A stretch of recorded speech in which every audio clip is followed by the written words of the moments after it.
Boa tarde. Chegamos à conferência de encerramento do nosso terceiro colóquio internacional do G.Leir.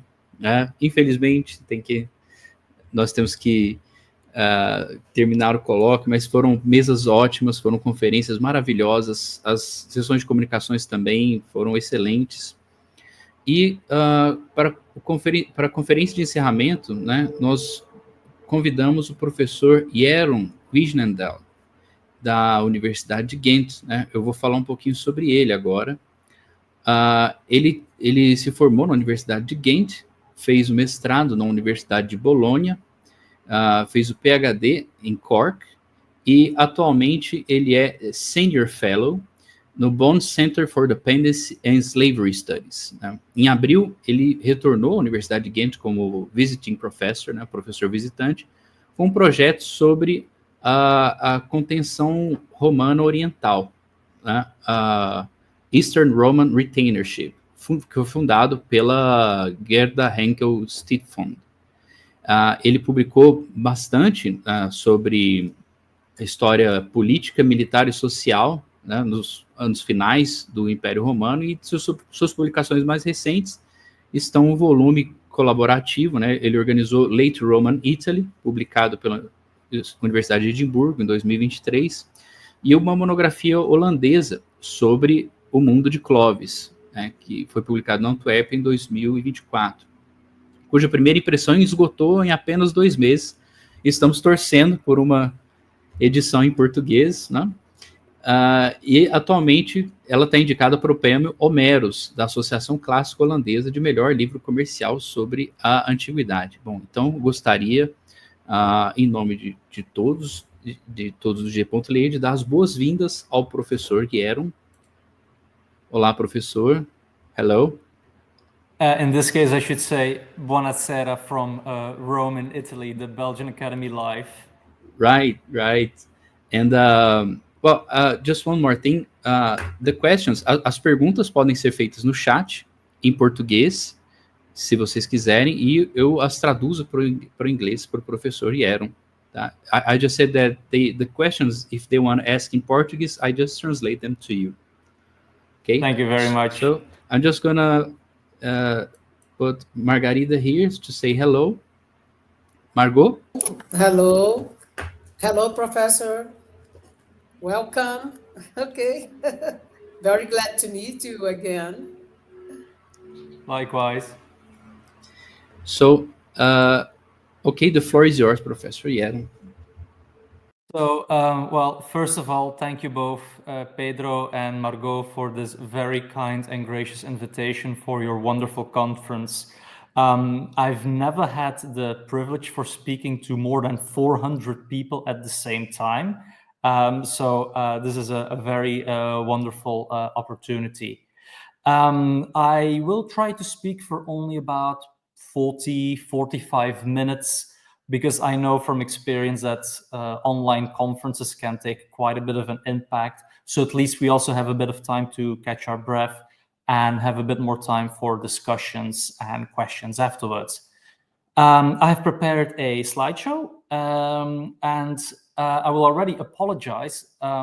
My PowerPoint skills are not that bad. The font that I've used apparently does not agree with the online streaming platform, but we'll make it work.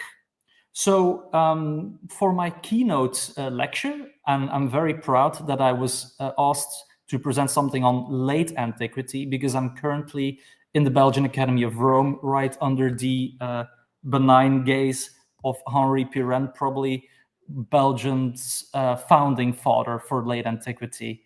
What I will be doing today is only speaking about 600 years of Imperial Roman history, and I'm only half joking. What I actually will do is first explore the tension between, on one hand, Constantinian propaganda of victorious emperors over barbarian peoples, as you can already see here in one of Constantine's gold coins. And on the other hand, his dynasty's use of these same communities to sustain imperial power. So what I'm going to offer you tonight is, well, my night, your afternoon, is actually an early draft of some ideas that will be published later in a chapter on a volume on the Constantinian dynasty for Liverpool University Press. There will still be plenty of time to incorporate feedback, so I'm really looking forward to your questions and comments. I do realize that not everyone is probably an expert on late antiquity or the late Roman Empire, so I'll try to explain things as clearly as possible. Now, I realize that my barbarian revolution might sound a bit like a hyperbole, an exaggeration, or just not very original, because already since Ronald Syme over a century ago, we've had plenty of revolutions in Roman history, not just politically, and some even about the emperor whom I'll be talking about today. But Constantine was one of those emperors who truly transformed the Roman world, like Augustus before him, or to a lesser extent, Justinian after him. So whether we talk about the creation of Constantinople that would remain a center of empire deep until the end of the Ottoman Sultanate, or his privileging of Christianity, enabling it to become still the world's largest religion, he made history with a capital letter H. Now, we can argue about details and scale, but his importance is out of the question. Something that has received not as much as attention, as I will hope to demonstrate today, are his innovations regarding barbarian policy. And here the difference matters, because while already in the 3rd century, a century before Constantine, some emperors had occasionally made use of the barbarian world, or barbaricum, as Roman authors start calling it in Latin from then on, it is Constantine's dynasty that exploited barbarian resources as never before. The inhabitants of the barbarian world were used as villains for purposes of propaganda, deported as labor for the Gallic countryside, and even employed as recruits for the imperial army. More importantly, and what I will be focusing on mostly, is that it is under the Constantinian dynasty that we see individual barbarian soldiers rise to unprecedented positions in the army's high command. And I'm going to try to explore what drove this balancing act and how Constantine made it work.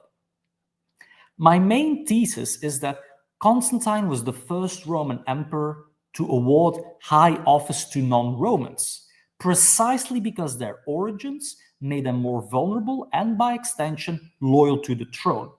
Now, I'm not the first person to suggest this, but I hope to demonstrate this more thoroughly than has been done in the past.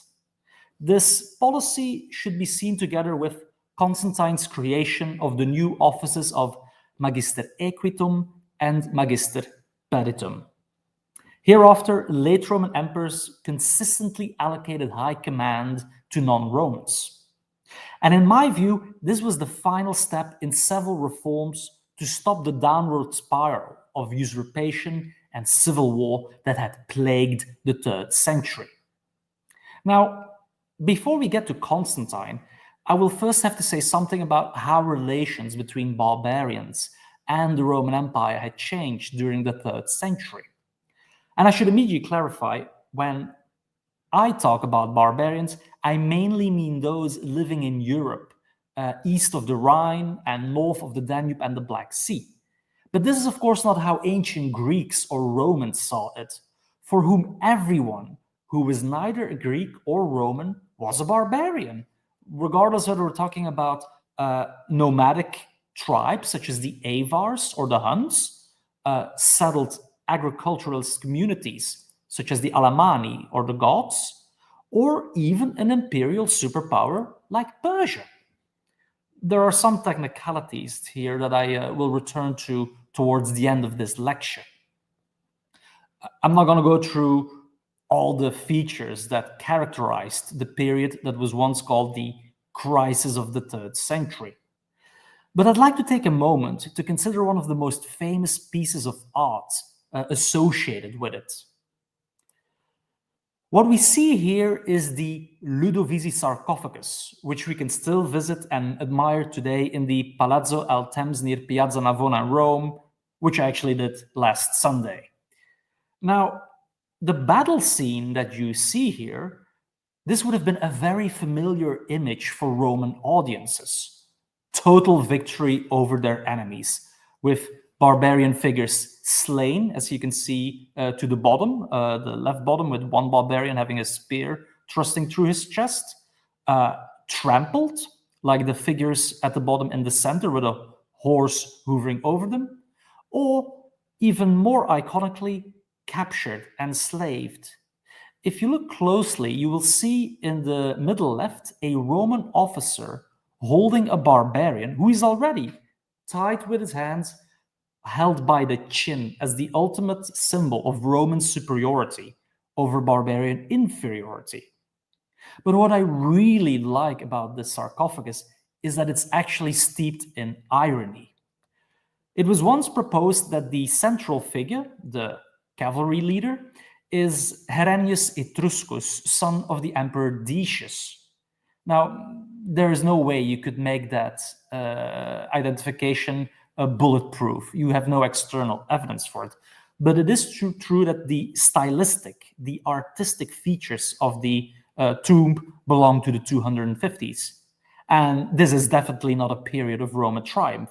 It is actually the time that for the first time, barbarians, in this case the Goths, not only defeated the Roman army, but even killed the emperor in battle, the same Decius and his son, who were previously associated with the sarcophagus. And to demonstrate, like, how is this suddenly possible? Why suddenly, a quarter millennium after the European frontiers are more or less settled, do we see these new violent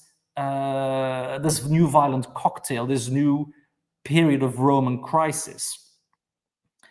I'm going to focus on one group in particular during this paper, and that is the Franks, just as a test case to illustrate this.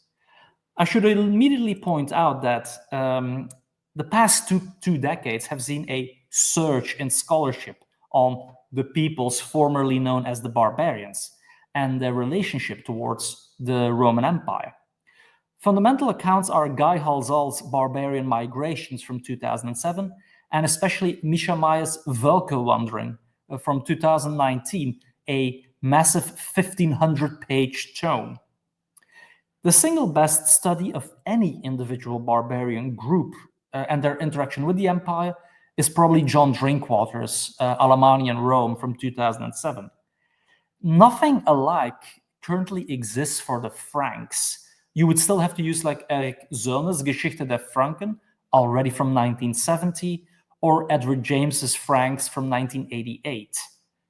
But it is true, the history of the Franks in the late Roman Empire is a peculiar one. In their first recorded appearance, they seem to like burst out on the scene at the end of the 250s in a daring raid across the Rhine that took them all the way to Tarragona. Now, some of them may have even ventured further all the way into Mauretania Tingitana. Even more astonishingly, we know of a different group of Franks who had originally been taken captive as prisoners of war, and they had been settled by the Romans near the Black Sea. But then they break free, they seize some ships, and they start engaging in piracy from the Aegean to Sicily to Carthage until returning to their homelands near the North Sea. Now, it would be very easy to dismiss this type of Jack Sparrow anecdote, but it is actually preserved in two independent literary traditions, that of Zosimus, who based himself on the contemporary Greek historiographer Dexippus, and the Latin panegyrics composed for the Tetrarchy a generation later. Now, even though the Franks are often mentioned in scholarship as one of the strongest new coalitions of this period, together with Goths and Alemanni, we actually don't know that much about them. It's clear that Franks was an umbrella term that Romans gave to formations that occasionally united affiliated tribes for particular campaigns or raids, I mean. Communities such as Atuatari, Bructeri, Chamavi, Sali, etc. were all considered Franks. And I think there are some possible structural explanations why these new groups are suddenly capable of more spectacular acts inside the empire than other European barbarian groups before them. During the 2nd and 3rd century, communities in the barbarian world experienced a growth in population through new agricultural techniques such as strip farming and the reversible plow.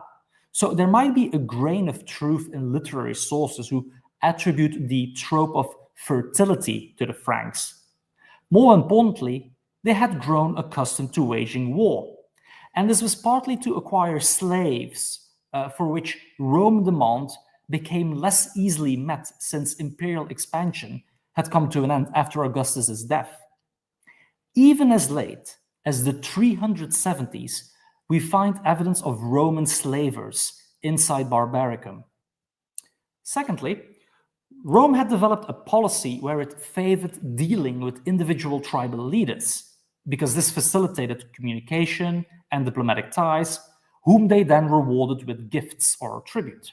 And this is beautifully demonstrated here in the Ark of Constantine in Rome, where we see him recycling a material that was previously attributed to Marcus Aurelius, crowning a client king.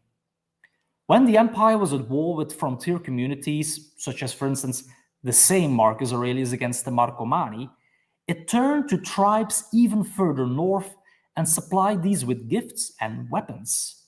And we can see this in bog deposits from Denmark, a region, of course, never even remotely part of the Roman world. But in recent decades, archaeologists have discovered hundreds of Roman weapons and military equipment. And in fact, as you can see on the slide here, only earlier this year, they discovered for the first time both late Roman chainmail and fragments of a Roman helmet near Herestadt.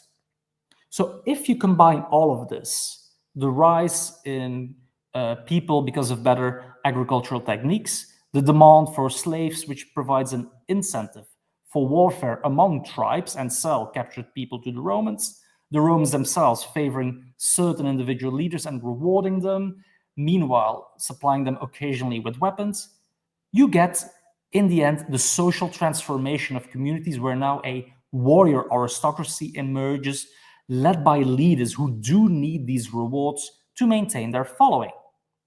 So, when emperors found themselves engaged on other fronts, especially in the east against Persia, and certain frontiers are less defended, such as the Rhine or the Danube in Europe, it's very hard for a barbarian war leader not to resist the temptation to raid Roman provinces. But these new formations were only able to achieve the success they did when these emperors were constantly facing challenges from either Sasanian Persia or internal civil war against Roman usurpers. It's no coincidence that with the establishment of the Tetrarchy, we hear of no more similar impressive barbarian raids deep into the empire until the middle of the 4th century. From the moment Diocletian's colleague Maximian pacified Gaul in the mid-280s and sets up an imperial regime near Trier, where you can still see the Porta Nigra today, the balance of power changes. Now we see frequently the empire organizing campaigns across the Rhine. And sometimes these are just responses to raids, but they could be taken much further, especially by new emperors who wanted to gain glory. This is a pattern that occurs among all Constantinian emperors. And accounts of such special operations leave very little to the imagination. Both from the Latin panegyrics for the Tetrarchy for the emperors based in Trier and the contemporary history of Ammianus Marcellinus, we learn that villages were burned down, cattle and people, including women and children, slaughtered, and survivors deported to Gaul. These campaigns usually ended with a treaty, where defeated communities were forced to give up recruits the following years. I need to stress here that the damage the empire could inflict on barbarian communities was far greater than what barbarian raids could do to Roman provinces. It could take as much as a generation before there were hostilities recorded again between the empire and afflicted communities, probably because they needed this much time to recover. From Maximian's first campaign in 285 to that of Arbagastes in 390, imperial armies consistently beat Frankish warbands in virtually every encounter. For this entire period, we know of only one Frankish victory over an imperial army, and I don't think it's a coincidence. This was only achieved by a collaboration of no less than 3 Frankish war leaders in 388 when they ambushed a Gallic army of Magnus Maximus north of Cologne on their own terrain when this usurper was distracted by an Eastern Roman civil war. In virtually every other conflict, the Franks lose. And it is in defeat that they are most valuable to the empire. Firstly, the subjugation of barbarians was one of the most widely used themes in late Roman propaganda. Panegyrics routinely relished the slaughter of Franks, as they did with the Tetrarch Constantius for his campaigns near the river Scheldt, or his son Constantine for executing Frankish kings in the arena, for throwing Frankish kings to the lions in Trier. Now, the message was brought home even more closely through iconographic motifs in coinage. Both Constantine and his son Crispus, who was his junior emperor, his Caesar, had a series of coins minted in Gaul that celebrated their victories with the message Gaudium Romanorum Francia. I'd invite you here to examine the message and the image. The Frankish world, depicted as a subjugated woman, as joy to the Roman people. All 4th century emperors struck coins with barbarians depicted as killed, conquered, or enslaved. We have to remember here that in antiquity, coins were the most widely used medium for sending political messages. The later Roman Empire had a far greater governmental apparatus and a larger army than that of the Principate. The army alone numbered at least 400,000 men, and I'm not including the navy. And it probably costed anywhere between at least 1/3 to maybe half of the annual imperial budget. So, emperors need more resources, including more taxes, in a world that has a smaller population after the Antonine and Cyprianic plagues. The best way to justify this expense is that the emperors and their soldiers kept citizens safe from external enemies. And there was no better message to send than that of defeated, killed, or captured barbarians. But captured barbarians were also vital as human resources. Deported families were settled in imperial provinces to work abandoned land. One panegyric for Constantine's father went as far as to celebrate how these campaigns provided labor for the empire. I quote, "The Franks, admitted to our laws, have cultivated the empty fields of the Arvi and the Treveri, so now through your victories, whatever land remains abandoned in the territory of Amiens, Beauvais, Troyes, and Langres now turns green under the cultivation by the barbarian." But even more important than this was their manpower. The late Roman army included in its ranks both individual volunteers from the barbarian world and former defeated enemies. Constantine is famous for having recruited large numbers of Rhine barbarians for his campaign against Maxentius in 312. He was not really an innovator in this regard. We already know precedents of this by 3rd century usurpers. And in a certain way, this made sense. These men only ruled, for instance, a small part of the empire, such as the usurper Postumus in Gaul, Britain, and Spain. When you're reduced to territories, you're reduced to recruits, so barbarians could serve as a reserve. And Constantine's territories actually matched those of Postumus as well at the start of his first 6 years of reign. And he was also seated in Trier, close to Francia, closer to the Frankish world, where he regularly campaigned, and it shouldn't surprise us that he turned Franks into soldiers. there has been a long historiographical debate about the impact of recruiting barbarians in large numbers in the late Roman army. I'm not going to go into much detail in this. There was the idea of the so-called barbarization of the late Roman army, often based on artistic evidence, as you can see here with these bodyguards of the Emperor Justinian with their very long hair and their talks. But when you actually look at the evidence, the late Roman army kept functioning still quite well, even all the way way beyond the 6th century. Even when the Western Roman Empire disintegrates, it is the same Eastern Roman army, the same Roman army that is still making use of barbarian recruits that will reconquer large parts of it. Now, to put it more emphatically, so the same army that has been blamed for losing the West in the 5th century will reconquer parts of it a century later. What made Constantine different, however, from these earlier Transalpine emperors is that he's the first attested emperor to promote non-Romans as imperial commanders. Timothy Barnes, who spent decades working on Constantine, has noted that we were actually poorly informed about their identity. To give you an idea, despite the many campaigns Constantine led between 306 and 324, we only know 3 of these men by name, one being his own son Crispus, a certain Aelianus, but the third one was Bonitus. And this Bonitus is interesting because we have a vignette by the historiographer Ammianus when he talks about Bonitus' son Silvanus. The Silvanus will become Magister Militum under Constantius II, and it's Ammianus who tells us, like, yes, his father was a Frank, but he, in the civil war against Licinius, often fought vigorously on Constantine's side. Now, if the record of who is who of Constantine's general is obscure, it becomes much clearer in the next generation of Magistri Militum. Agilo under Constantius II, Nevita under Julian, Gaiso under Magnentius, and probably Salia under Consus as well, have all been identified as being of barbarian descent, but placed in the highest military offices. And I have to stress here that this happened in a period when most emperors only had 2 Magistri Militum.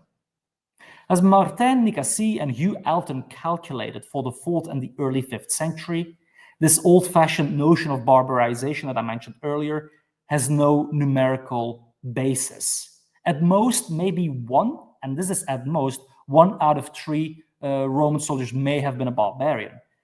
And these calculations are actually consistent with what we know of the high command in the middle 4th century. Henceforth, roughly 1 out of 3 senior commanders are usually of non-Roman origin.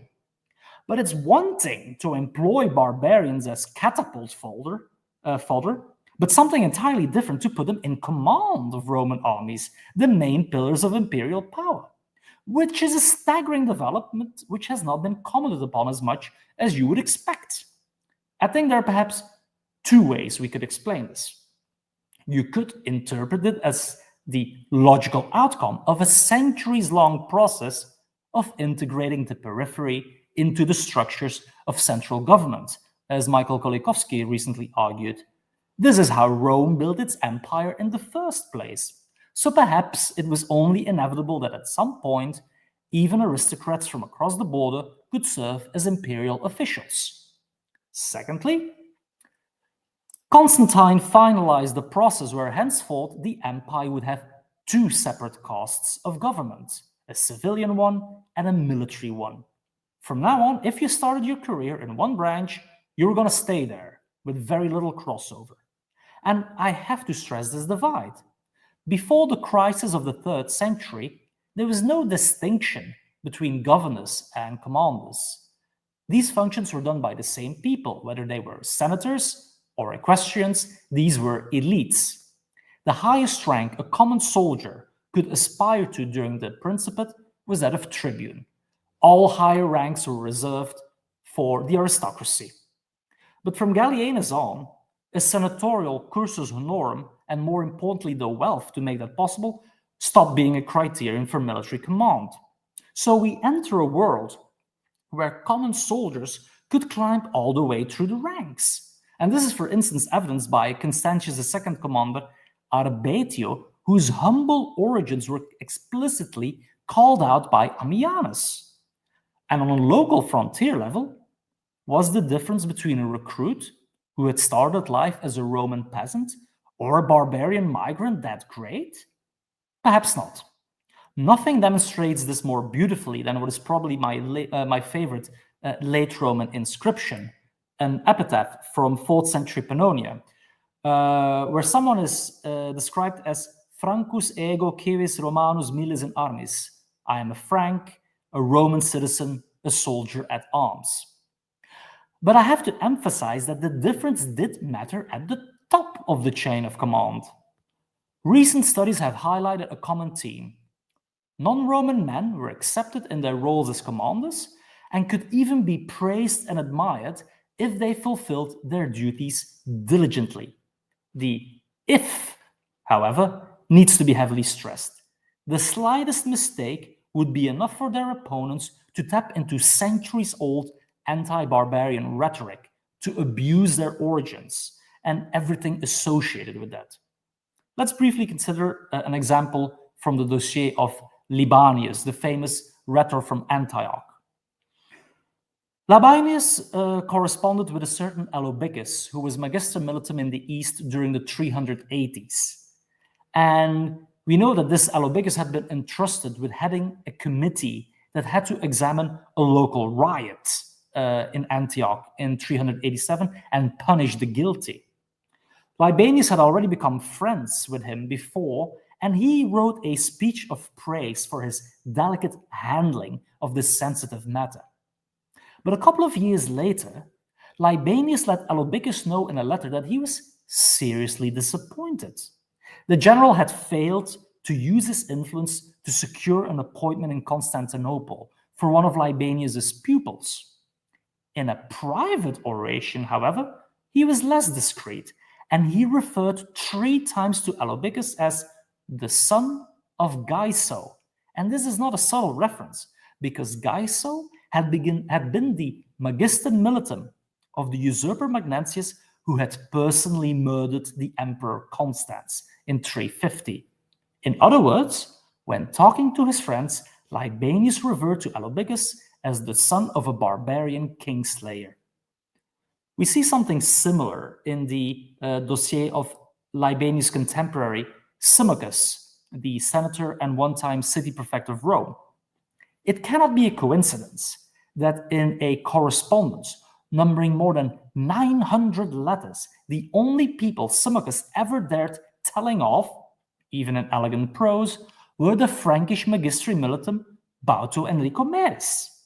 Similarly, Constantine's policy of allocating high command to non-Romans was not without controversy.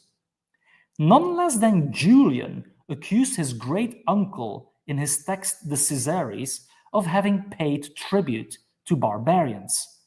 This was not an isolated remark, because Ammianus notes that during the civil war with Constantius II, Julian scorned Constantine's memory because he was the first one to have advanced barbarians to the consulship.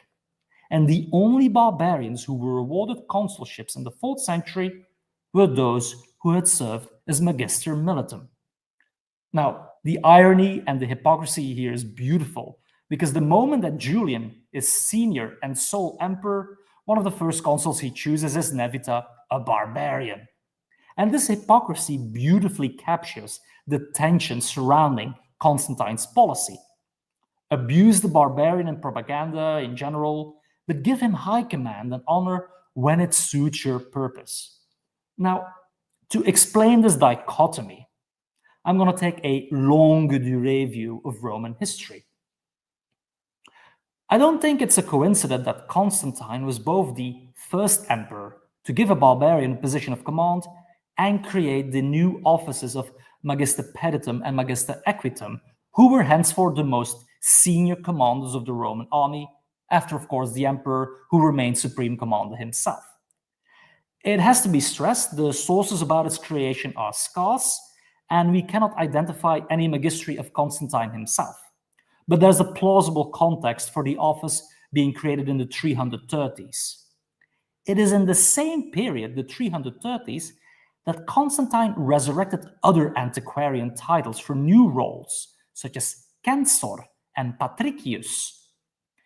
As you can see by these titles, Constantine certainly knew his Roman history.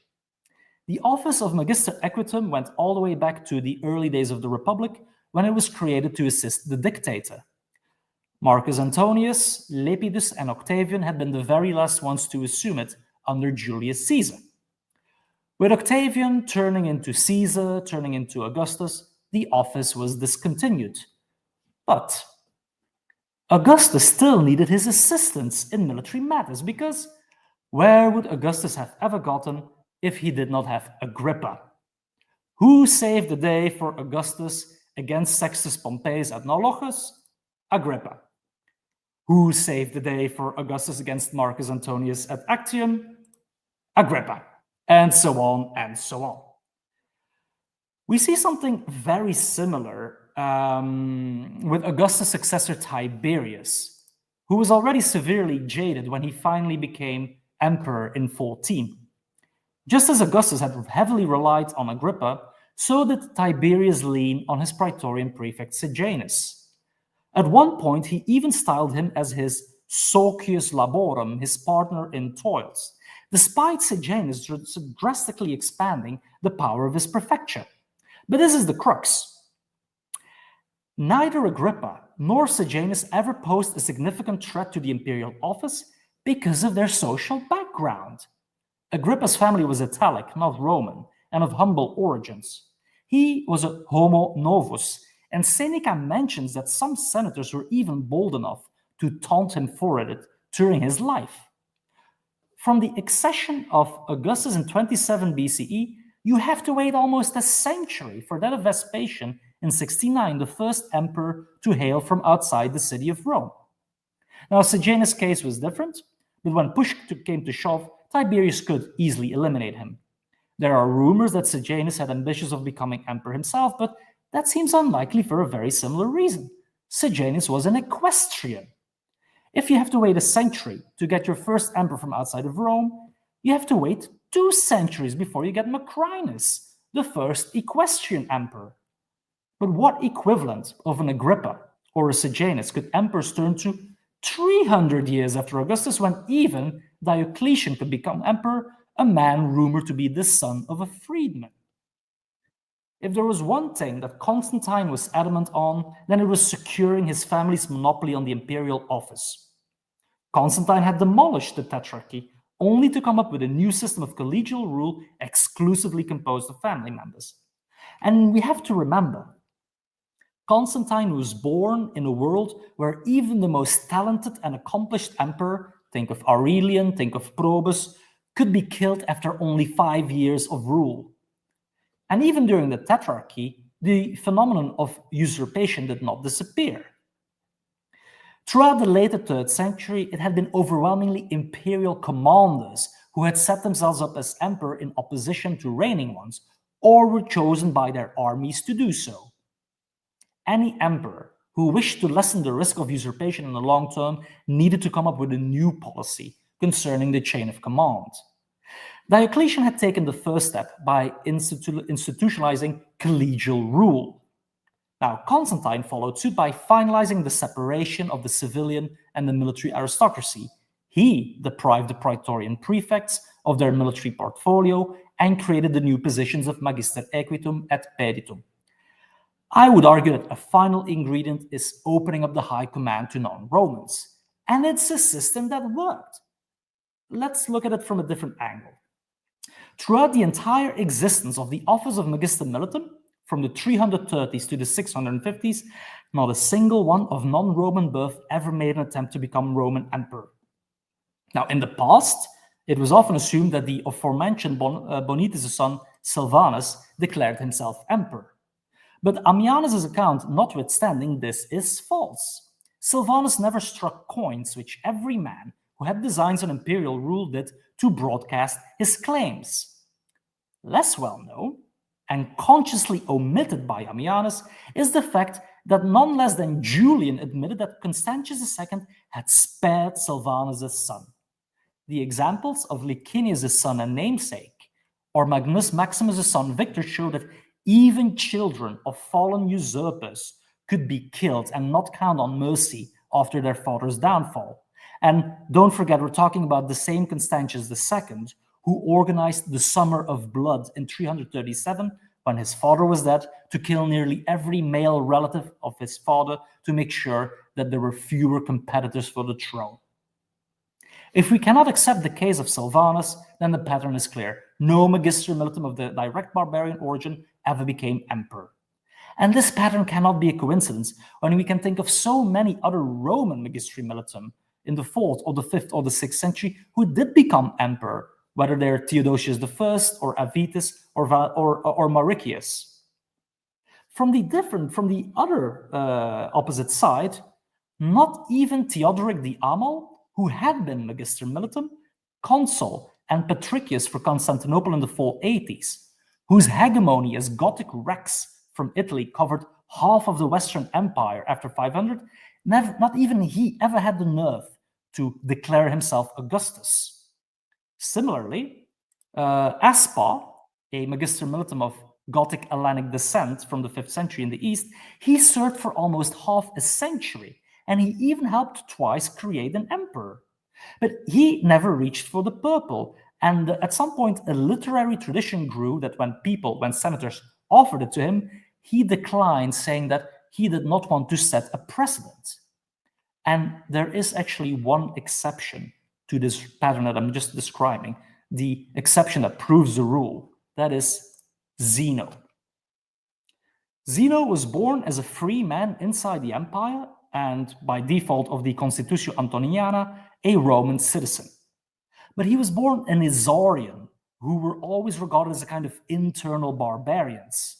There is a 4th century text, the Laterculus Veronensis, that even categorized the Isaurians, who are actually living inside Asia Minor, inside Roman territory for centuries.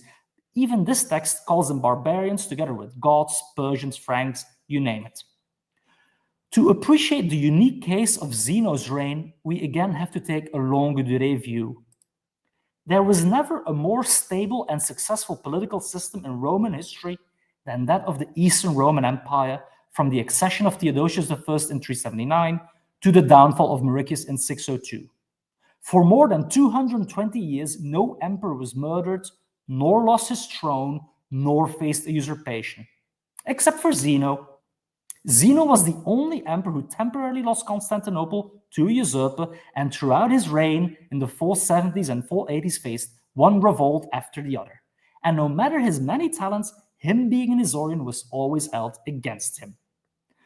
My following statement might sound like anathema to some scholars in the field of late antiquity, but no matter how many success stories we can point out about late antique integration, the pattern is clear. When it came to the imperial office, ethnicity mattered. To conclude, it is here that I want to return full circle to the propaganda element, which is key. Commanders from a non-Roman background were far more invested in the imperial system because the stakes were far higher for them should they fail. A common theme among disgraced magistri militum of non-Roman or partial Roman descent in this era, who probably during their life played the part of Romans so well their togas were probably just as spotless white as senators, was the abuse of their ethnic heritage, as is evident in the case of the Frank Arbogastes, the Moor Gildo, or the half-Vandal Stilicho. I wish to emphasize that Constantine's decision did not mean that suddenly all important commands went to non-Romans, but henceforth they were always included. So, the appointment of non-Romans to military high command should be seen in the same light as the institutionalization of collegial rule under Diocletian and the separation of the civilian and military aristocracy. It was adding another obstacle to the throne for those who entertained designs on it. And at least in comparison to the rotten record of 3rd century civil wars, we can say that it made for a considerable improvement in the 4th century. Or to paraphrase Konstantinos Kavafis, barbarians, those people were a kind of solution. I thank you for your attention. Oh, thank you very much, Professor Jeroen, for such an interesting talk. I'm mesmerized, and well, we have some questions in the chat, so I'll leave my questions for the end of it. Mm-hmm. Not gonna abuse my position of power here. Okay, the first question is from Erica, Professor Erica Cristiane Silva, who is an associate professor of ancient history at the University of Espírito Santo, Federal University of Espírito Santo. She asks, she says it's an excellent and very intriguing conference, very instigating conference. She asks, is there any criteria for promoting barbarians to the high command of a Roman army? I mean, those ones which are promoted to the high ranks are not arbitrary? Absolutely. And this is the interesting thing. It would be very easy, it would be very tempting to see this as proof of social mobility. In that sense, the best people for the best job, regardless of their background, regardless of their origins.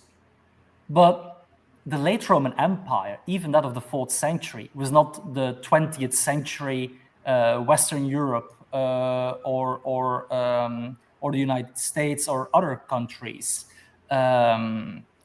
It still depended on things, very classic Roman things, such as patronage, such as networks. One thing which I demonstrated but did not elaborate, which is definitely clear, is that it helped if your father had been in the Roman army before. Silvanus, for instance, there is in the late Roman army, as with most things in the late Roman Empire, a hereditary service. Soldiers, their sons, had to serve as well. And if your father, think of Bonitus the Frank, at some point had climbed to a certain office, we cannot know for certain which one, but must have been high enough to be remembered, then you're gonna jumpstart your career. This is something you can also see with Roman officers who made it to positions like Magister Militum. If your father had been an officer before, that definitely helped. Otherwise, there must have been clearly some consideration of talent. It must have been a combination of talent and good networking skills. Otherwise, you cannot explain how someone, as a common soldier, think of this Roman arbetio, but think of also of these men born outside of the empire. If you're born outside of the empire, being a good fighter alone is not going to get you attention. So I would say it is a combination of patronage, networking talents. You have to have some sheer talent as well, and it will have definitely helped if your father had been an officer before. Yes, because, well, if you allow me, because Bonitus, if I'm not mistaken, he was also a king of the Franks, right?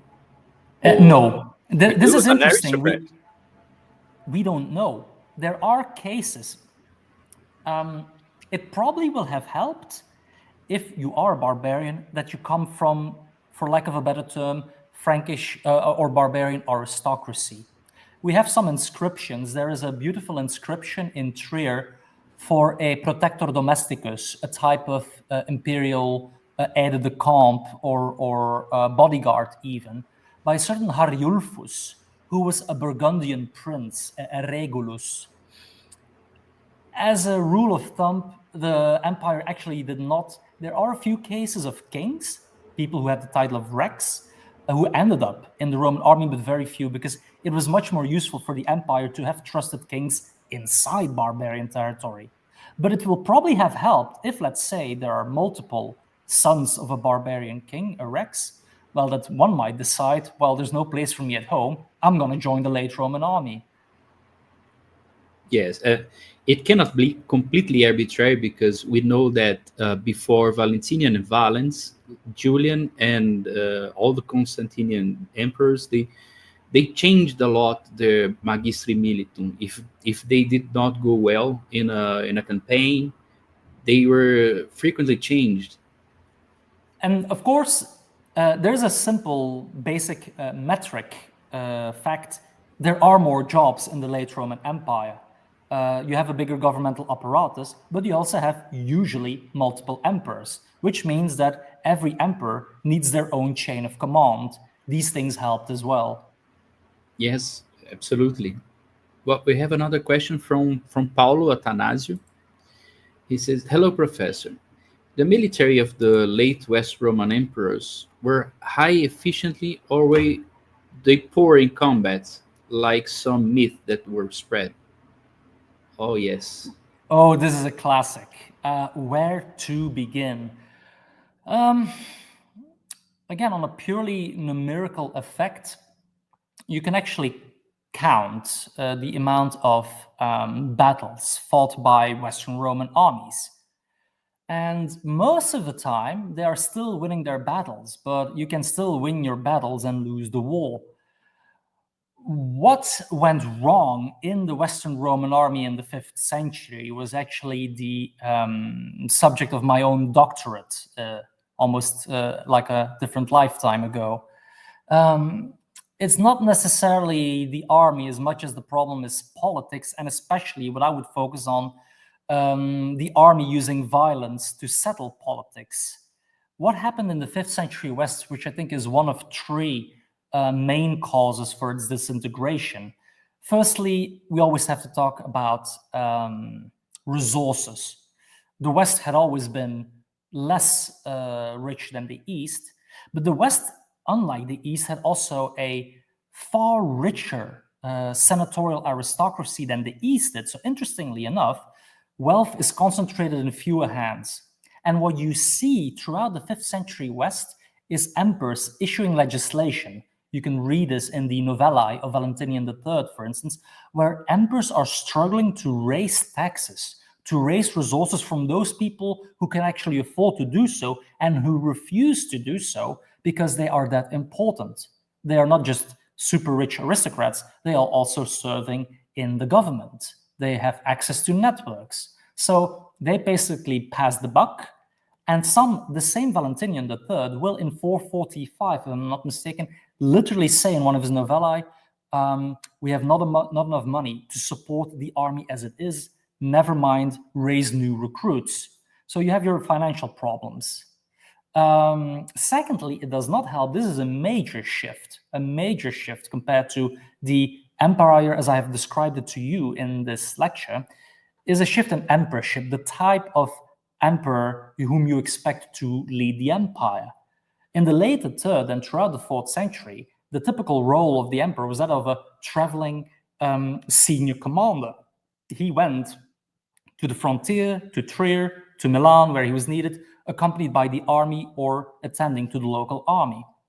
You get a massive shift in the later 4th century where you go from adult, traveling, mobile supreme commanders to palace-bound ceremonial child emperors. In the West, you have a succession of 4 very, very, very young elevated emperors. Gratian at the age of, 8, if I'm not mistaken, but it takes until 16 when his father dies, unexpectedly.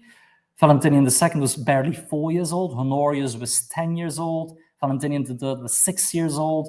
And this comes with all kinds of ramifications, and which will lead or encourage infighting in the army to become the emperor's top magister militum, a phenomenon which I described as warlordism. So the problem was not necessarily the institution of the army, but how you organize the army, how you pay for it, and how you lead it. This I would describe it.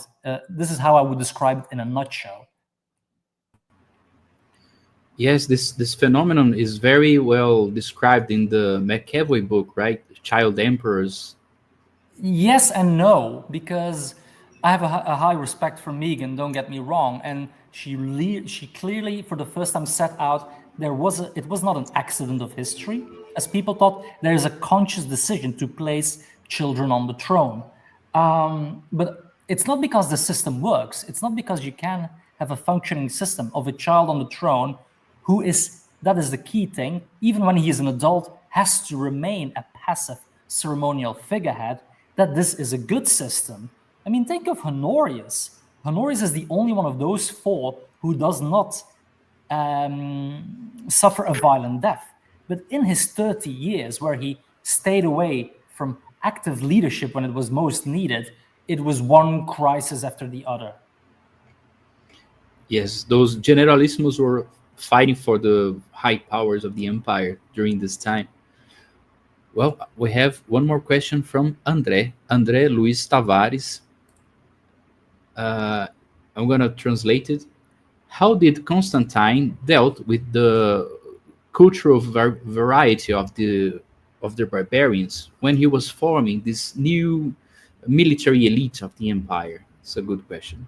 It is a good question. I think it's very important to keep in mind when these men from outside of the empire enter the army, you enter a new world.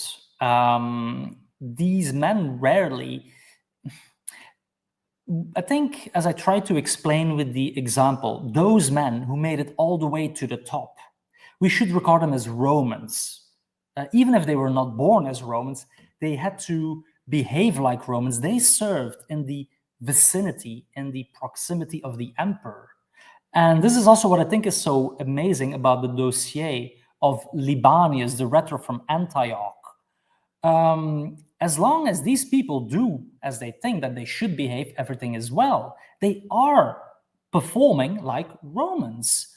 But if they do something you don't like, you can always call them out for their barbarian origins. Think about it, for instance, like we have papyri from Egypt, which indicate that once upon a time, men who may have been Franks or Vandals ended up in the late Roman army and then were stationed in a province like Egypt.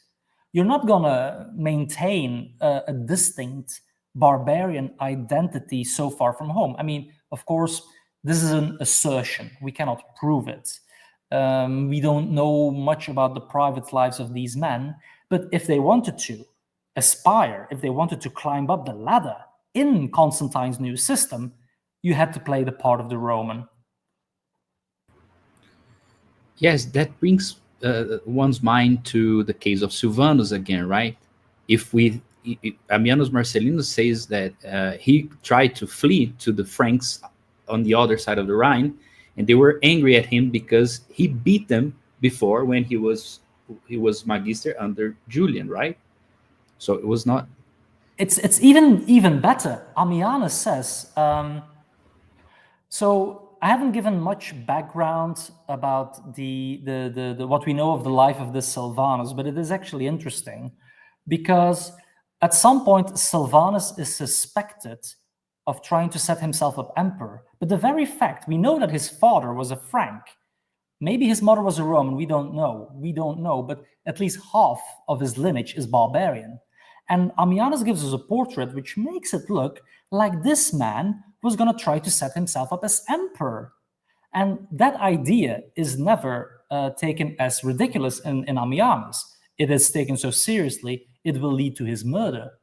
But at some point, Silvanus is basically the victim of a palace intrigue when other rivals are conspiring against him.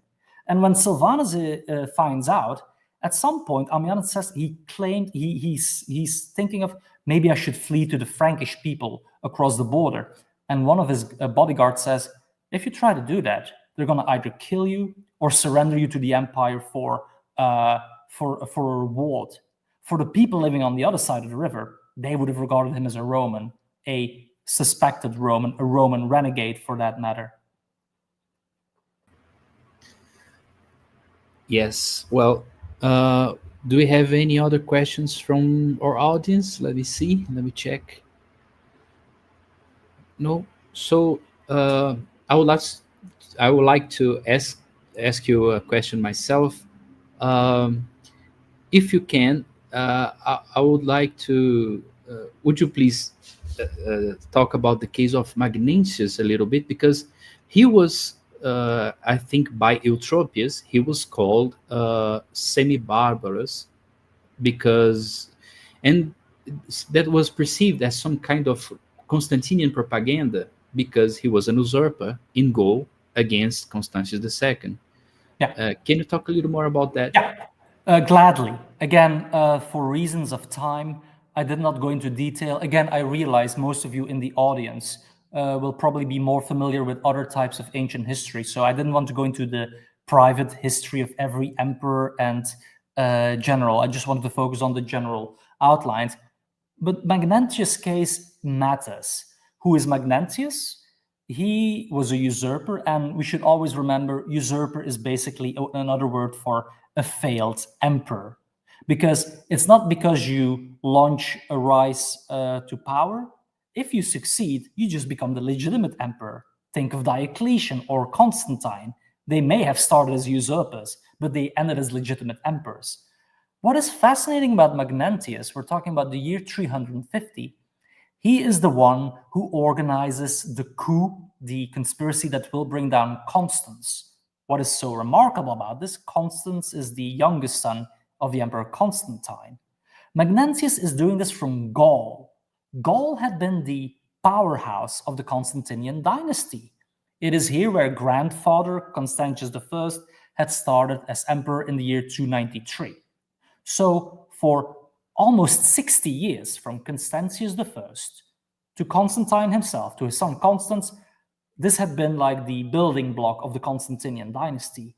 Within that same building block, this Magnentius, who is an officer in the Imperial Guard, and actually no, more precisely, he's more like a senior commander, not Magister Militum, but a comis, but he will organize this. But of course, you never organize a conspiracy by yourself.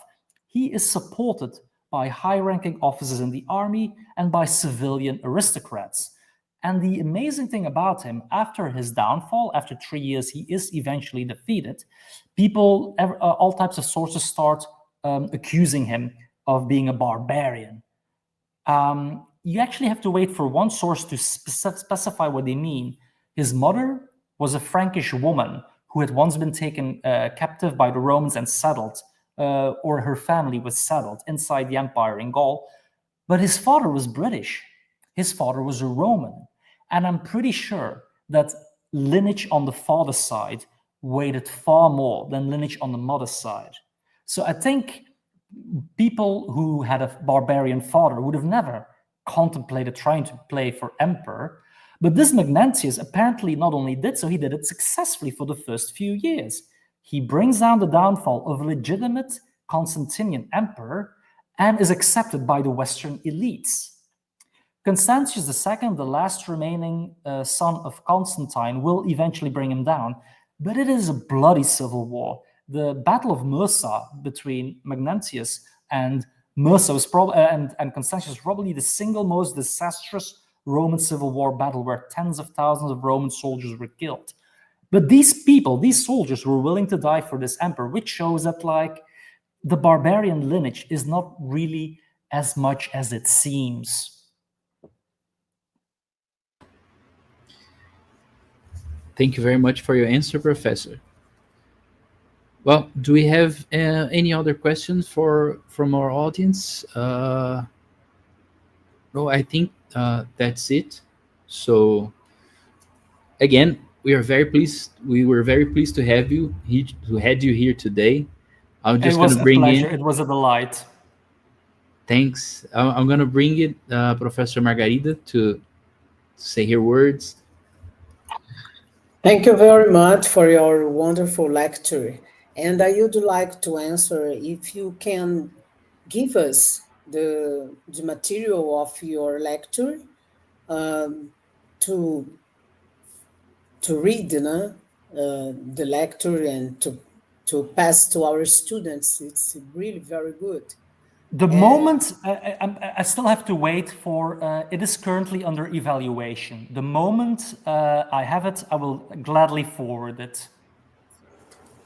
Okay. We are going to take a print, okay? So first, okay. So first of all, we need to end the colloquium, right? And afterwards, we're gonna take a little print, a little picture. Ok. Né, Margot? Vamos encerrar o colóquio primeiro, depois a gente tira o print. Ah, mas é óbvio, nossa, claro, queria agradecer a... So I'm going to Pode speak in falar. Portuguese. I'm going to speak in Portuguese to the audience. Pessoal, muito obrigado por vocês terem ficado até aqui conosco. Foram 3 dias de muito trabalho, né, Margarida? Ótimas apresentações, ótimas conferências. E só temos a agradecer à audiência e a todos que toparam participar, ao professor Jeroen, que aceitou essa conferência de encerramento, ao professor Gilberto, que fez a conferência de abertura, a todos os professores Professora Lorena, da Argentina. Professora Lorena, da Argentina, também. Sim. Agradecemos a todos. Né? A todos os professores que estiveram aqui conosco nas mesas. Nosso muitíssimo obrigado e até ano que vem, né, Margot? Sim. Até ano que vem. Of course. Então, sim. Tchau, tchau. Um forte abraço a todos. Tchau. Tchau, tchau. Tchau.